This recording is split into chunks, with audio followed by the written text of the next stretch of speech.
of smoke. Breathe me in and let me go. Металды басқару. Әрине, осындай қабілет Marvel кейіпкері Магнитоға тән. Чарльздан басқа жолда таңдаған X адамдардың үздігі болған Магнито туралы болмақ. You knew restless every time we start locking eyes.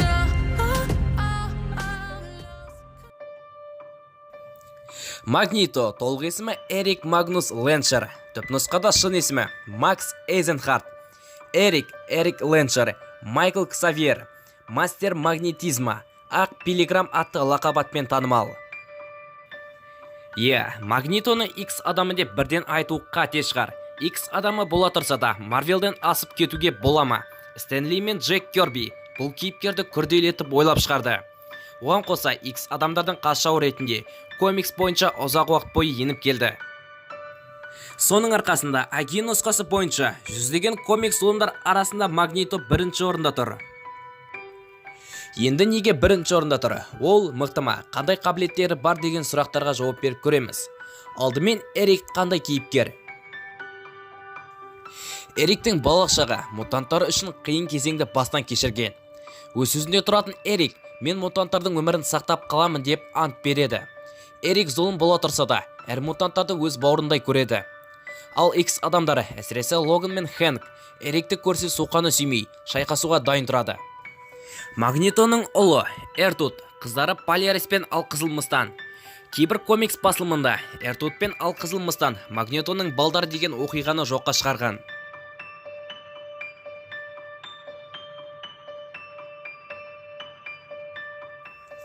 Енді Эриктің өмір жолына тоқталсақ, Эрик пен Чарльз X адамдар тобының негізін салып, үздік командамен бірге бірнеше мутанттардың құқығын қорғап қалды. Адамдармен қақтығысып күресе білді. Бұның соңы Чарльздың мүгедек халге жетумен аяқталып, Эрик команданы орта жолда тастап кетті. Бұл оқиға 2011 жылы жарық көрген X адамдар алғашқы сынып фильмінен көруге болады.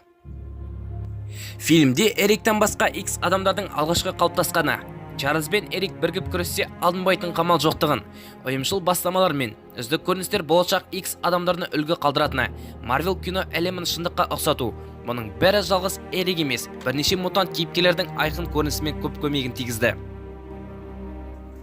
Тура жолдан тайған Эрик енді қарапайым адам сияқты өмір сүріп отбасы болады. Жылдар өте келе отбасы да жоқ болады. Эрик өмірде әділеттік жоқтығын ұғынғандай болып, зұлымдыққа бет бұрып X адамдарды толықтырған Чарльздың топтарымен шайқасып жүреді. Бұның барлығын X адамдар фильм хронологиясынан білуге болады. Магнитоның фильм жолын бастаған 20 ғасыр Fox кинокомпаниясы 2000 жылы X адамдарды алғаш рет жарыққа шығарды. Комикс кейіпкерін алғаш ойнаған актер Иэн Маккаллен. Ол кездері Магнито Роукты пайдаланып барлығының қасиетін Роуктың қабілеті арқылы иемденіп алмақшы болады. Фильмнің басталуы қисынсыз әрі біртүрлі болды.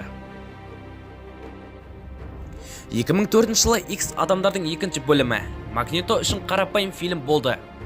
Сюжет Уильям Страйкердің мутанттарды бағындыру жоспарын тоқтату үшін уақыт жұмсалып, Джейн Грейдің қазасымен аяқталып, 2006 жылы Магнито, Күңгірт Феникс, Пиро бастаған бауырлас мутанттардың көтеріліс жасау арқасында фильм аяқталғандай болды.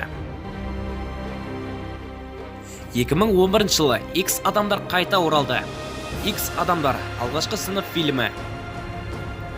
Магнитоның рөлін енді Майкл Фассбендер сомдайды. Фильмде Магнито жақсы адам, сонымен бірге Чарльздың жандосы болады. 1944 жылы Польша докторы Клаус Шмидт бала Эрикке екі таңдау жасайды. Алғашқы нұсқа алдыңдағы монетаны қозғалтасың, нәтиже жоқ болса анаңнан айырыласың деп бопсалайды. Эрик монетаны жылжыта алмай, оққа ұшқан анасынан айырылады.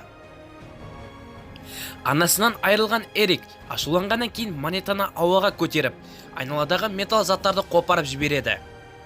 Осы кезде Эрик қатты ашулы болатын. Эрикке қайтару кезінде монета мен Шмидтті өлтіреді. Шмидттің осы ісінен кейін өзінің берген монетасына мерт болады деп ойламаған еді. X адамдар өткен күндермен болашақ. 2023 жылы жоғарғы дәрежеде дамыған сақшылар әр мутанттың генінен қуат алып, оларға қарсы қолданады. Болашақ сақшылар мутанттардың тағдырына балта шауып, соңғы қалғандардың көзін жойып жіберумен оқиға бітпейді. Чарльз бен Логан 1973 жылы біраз істің бетін қайтарып қалады.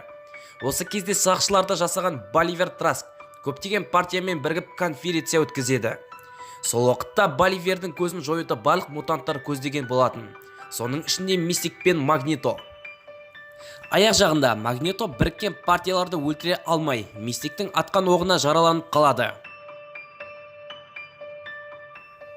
Болашақта дамыған сақшылар уақытты өзгерту кезінде олар жоқ болып кетеді.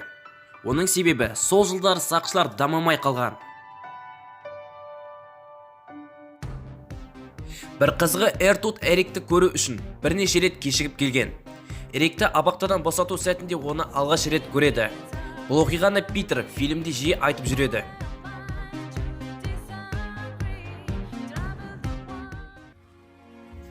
X адамдар, Апокалипсис.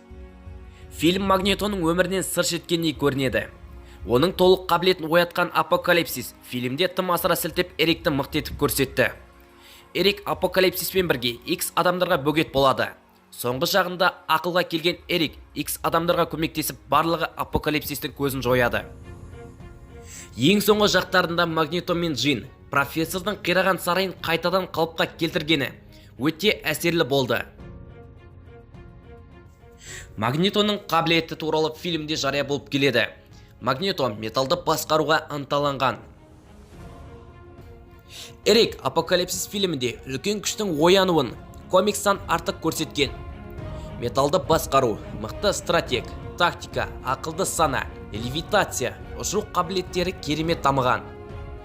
Жалпылама қабілеттерін фильмнен жалықпай көруге болады. Эрик осы қабілетпен мықты мутанттардың алдында. Эриктің осы қабілеттеріне қарап, мықты мутанттар арасынан 3-ші орынға қояр едім. Эриктің тарихы мен оқиғасы әрбіреуі әр басқа. Кейбір фильмдерден көргеннен ақ үлгі алатындай сәттер кездеседі. Видеомыз аяқталды. X адамдар мен комикс кейіпкері туралы тағы бір бөлім аяқталды. ВКонтакте тобымызға тіркеліп, Marvel жаңалықтарын көре аласыз. Видео ұнаса лайкты басып, арнаға тіркел. I knelt to pray today, but no one's listening anymore. Do I need to fade away or stay here laying down on the floor?